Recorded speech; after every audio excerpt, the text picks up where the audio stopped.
पहलगाम में आतंकी हमले के बाद सीमा हैदर फिर से चर्चा में है। उसके भी पाकिस्तान जाने की बातें सोशल मीडिया पर चल रही हैं, जिससे उसके चेहरे पर टेंशन दिख रही है। हमले के बाद सीमा की पहली प्रतिक्रिया सामने आई। वो खुद को हिंदुस्तान की बहू बता रही है।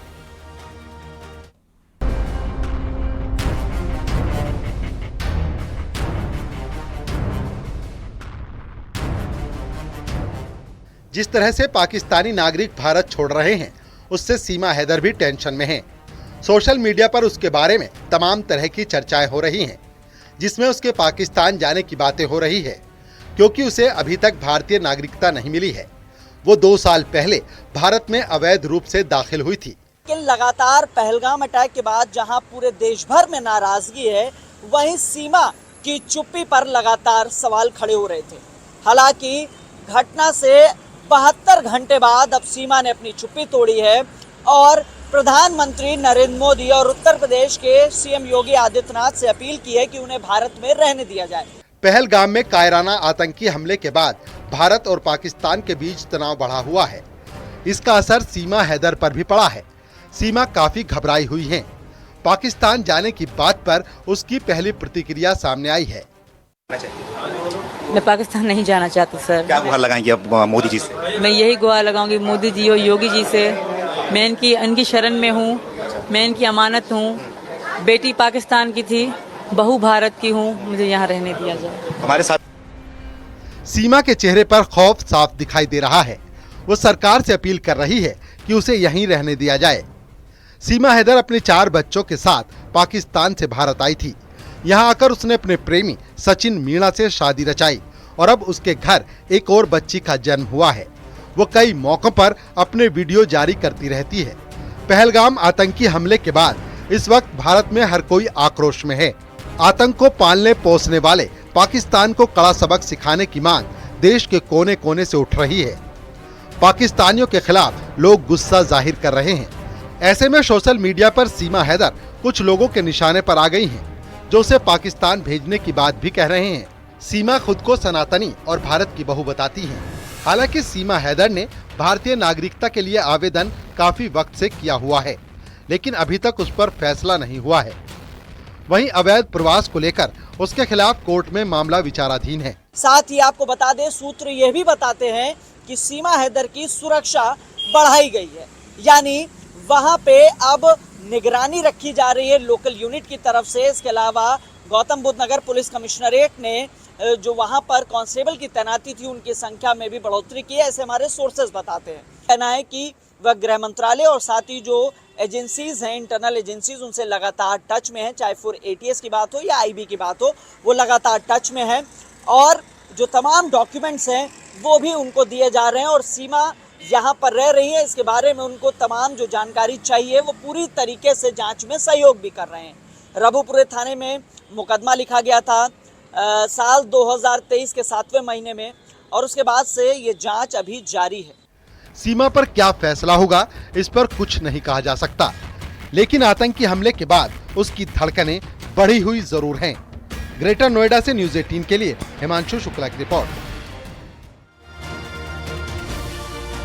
ग्रेटर नोएडा के एक प्राइवेट हॉस्पिटल में बड़ी लापरवाही सामने आई। करीब 1.5 साल पुराना ये मामला है, जहां डॉक्टर्स ने डिलीवरी के लिए आई एक महिला के पेट में सर्जरी के दौरान कपड़ा छोड़ दिया। अब महिला की दोबारा सर्जरी के बाद वो सॉकिंग क्लॉथ को बाहर निकाल पाए।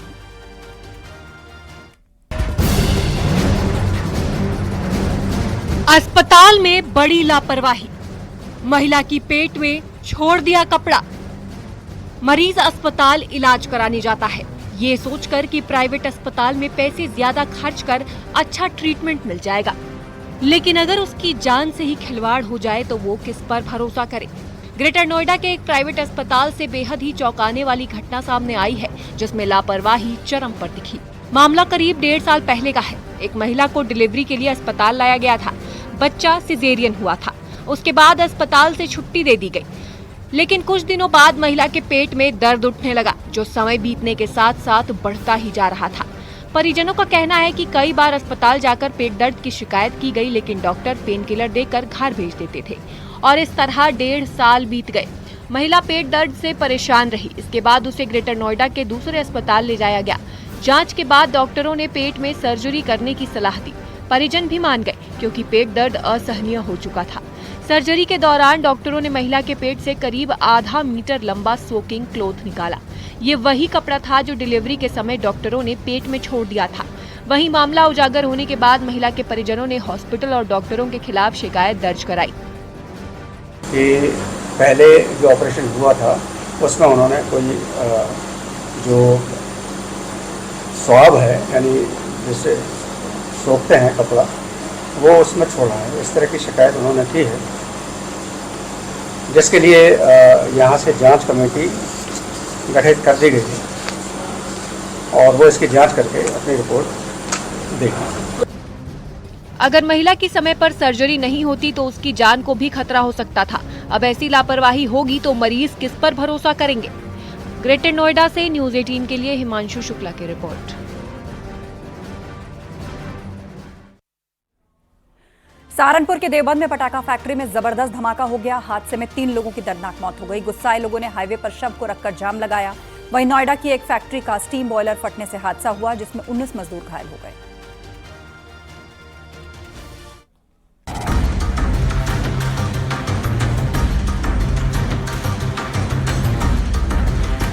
देवबंद की इस पटाखा फैक्ट्री में रोज की तरह लोग काम कर रहे थे। तभी अचानक एक जोर का धमाका होता है, जिसके बाद तो मौके पर चीख पुकार मच गई।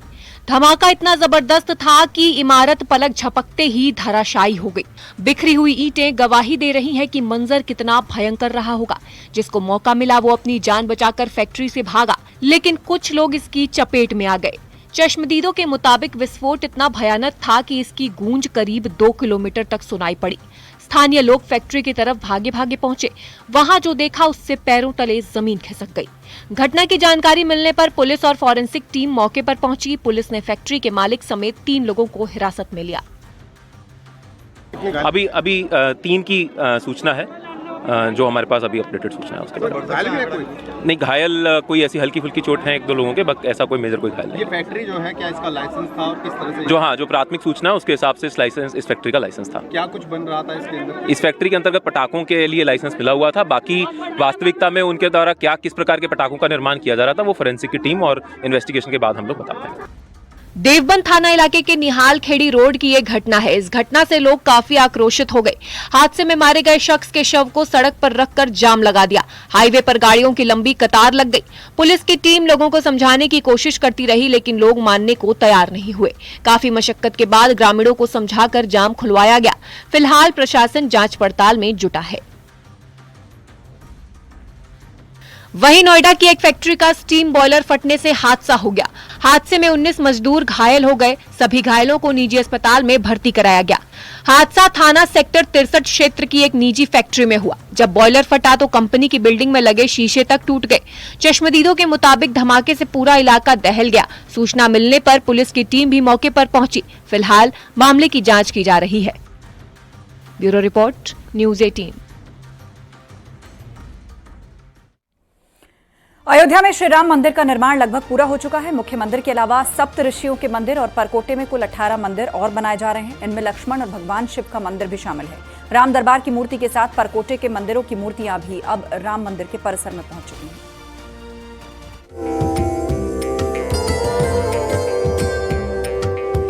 राम मंदिर के प्रथम तल में राम दरबार की मूर्ति के साथ परकोटे के मंदिरों की मूर्तियां भी अब राम मंदिर परिसर में पहुंच चुकी हैं, जो जयपुर से तैयार होकर आई हैं। मंदिरों में शुभ मुहूर्त देखकर सभी मूर्तियों को स्थापित किया जाएगा, जिसमें प्राण प्रतिष्ठा का 3 दिन का कार्यक्रम होगा। जयपुर से अयोध्या पहुंच चुकी हैं, जिनको मंदिर परिसर में सुरक्षित रखा गया है। अक्षय तृतीया के पावन मौके पर इन सभी मूर्तियों को मंदिरों में स्थापित किया जाएगा और अगर सूत्रों की माने तो गंगा दशहरा पर 3 दिवसीय प्राण प्रतिष्ठा के बाद आम जन के दर्शनार्थ ये सभी मंदिर खोल दिए जाएंगे। प्राण प्रतिष्ठा के बाद श्रद्धालुओं के लिए मंदिर में बनाए गए सप्त मंदिरों में भी दर्शन हो पाएंगे।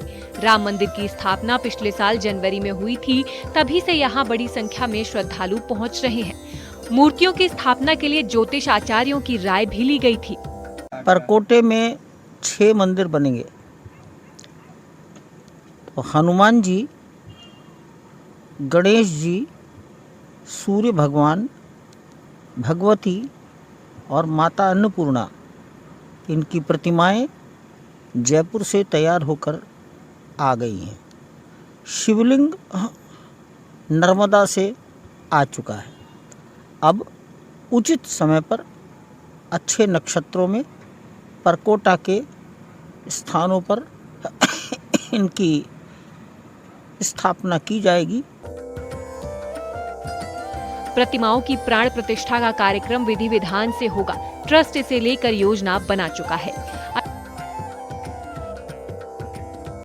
फिलहाल राम मंदिर का महल पूर्ण रूप से तैयार हो चुका है।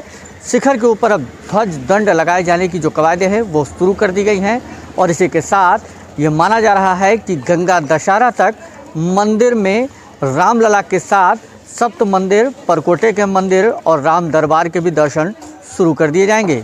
कैमरा पर्सन सर्वेश के साथ निमिष गोस्वामी, न्यूज़ 18 अयोध्या। बिजनौर जिला जेल में कैदियों के लिए ओपन जिम की सुविधा दी गई। जिम में कैदियों के लिए 8 मशीन्स लगाई गई। हर एक कैदी को एक्सरसाइज के लिए 45 मिनट का वक्त मिलेगा और जेल अधीक्षक के मुताबिक ये पहल उत्तर प्रदेश सरकार के निर्देश पर की गई। राज्य के सभी जिला जेलों में ये सुविधा शुरू की जा रही है और कैदियों की सुरक्षा के लिए जिम्स में सीसीटीवीज भी लगाए गए हैं। में सभी 75 जेलों में एक ओपन जिम की व्यवस्था शुरू कराई गई है, जिसमें जिला कारागार बिजनौर में भी ओपन जिम से संबंधित सारे इक्विपमेंट्स को भेजे गए हैं। इस व्यवस्था को हमने बंदियों के पुनर्वास और उनको ताकि अवसाद की भावना ना रहे, वो किसी न किसी कार्य में, फिजिकल एक्टिविटी किसी न किसी कार्य में वो एक्टिव रहे, इसलिए हमने यहाँ पर भी इस व्यवस्था को शुरू करवा दिया गया है। बैरक वाइज सभी बंदियों को जो इसमें इच्छुक है उनको बाहर निकाला जाता है। अभी शुरुआत में हमने इसके लिए सुबह का समय रखा गया है। धीरे धीरे जैसे जैसे व्यवस्था बढ़ती जाएगी हम समय में वृद्धि करेंगे और इन्हीं के बीच में से हम किसी एक ट्रेनर को निकाल करके उसी के ऑब्जर्वेशन में इसको करवाएंगे और साथ ही साथ ये एक प्रभारी डिप्टी जेलर की निगरानी में भी रहेगा। सभी अधिकारी इसमें पूरी तरीके से निगरानी रखेंगे। बागपत में पत्नी की हत्या को अंजाम देने वाले पति को पुलिस ने गिरफ्तार कर लिया। सीओ बागपत हरीश कुमार भदौरिया ने जानकारी दी कि पति को शक था कि पड़ोसी के साथ उसका अवैध संबंध है और इसीलिए गला दबाकर उसने पत्नी की हत्या कर दी। दिनांक 25/4/25 को थाना कोतवाली बागपत को सूचना प्राप्त हुई कि अवैध संबंधों की शक में खालिद सन ऑफ इकबाल कैतीपुरम ने अपनी पत्नी आसमा की हत्या कर दी। थाना कोतवाली पुलिस द्वारा तत्परता से कार्रवाई करते हुए आरोपी खालिद को गिरफ्तार किया गया। मृतक आसमा के शव को कब्जा पुलिस लेकर पंचायतनामा पीएम की कार्रवाई कराई गई। आरोपी खालिद को जेल भेजा जा रहा है। बस्ती जिले के मिश्रौलिया गांव में सनसनीखेज हत्याकांड का पुलिस ने खुलासा किया और उस हत्याकांड की वजह एक पति और उसकी 2 पत्नियां थीं। पुलिस ने आरोपी पति, उसकी पहली पत्नी और बेटी को गिरफ्तार कर लिया। आरोपी पति ने गुनाह कबूल करते हुए कहा कि उसकी दूसरी पत्नी बीमार रह रही थी और जिसकी वजह से काफी रुपए खर्च हो रहे थे और इसीलिए पहली पत्नी और बेटी के साथ मिलकर दूसरी पत्नी की हत्या कर दी गई।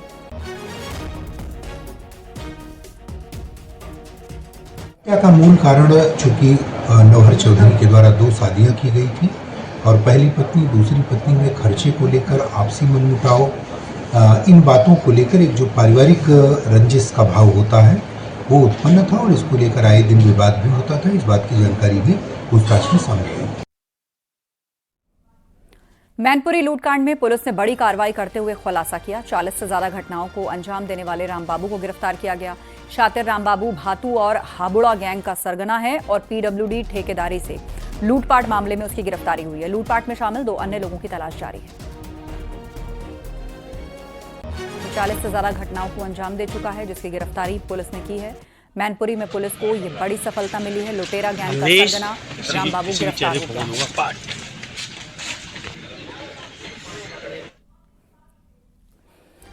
पहलगाम आतंकी हमले के बाद आरएसएस प्रमुख मोहन भागवत ने बड़ा बयान दिया। मोहन भागवत ने कहा कि भारत कभी अपने पड़ोसियों को कोई कष्ट नहीं पहुंचाता, लेकिन अगर कोई पड़ोसी ऐसा काम करेगा तो राजा का काम है अपने लोगों की रक्षा करना। अभी हम कभी भी अपने पड़ोसियों की कोई अपमान, कोई हानि नहीं करते, लेकिन ऐसा हम रहते हैं तो भी अगर कोई उतर आए बुराई पर तो वहां पर अब दूसरा इलाज क्या है? राजा का कर्तव्य है प्रजा की रक्षा करना, राजा अपना कर्तव्य करेगा। दोनों धर्म है, इसलिए गीता में अहिंसा का उपदेश है। अहिंसा का उपदेश इसलिए किया कि अर्जुन लड़े और मारे कि भाई हम तो किसी के दुश्मन नहीं है, द्वेष वगैरह हमारा स्वभाव नहीं है।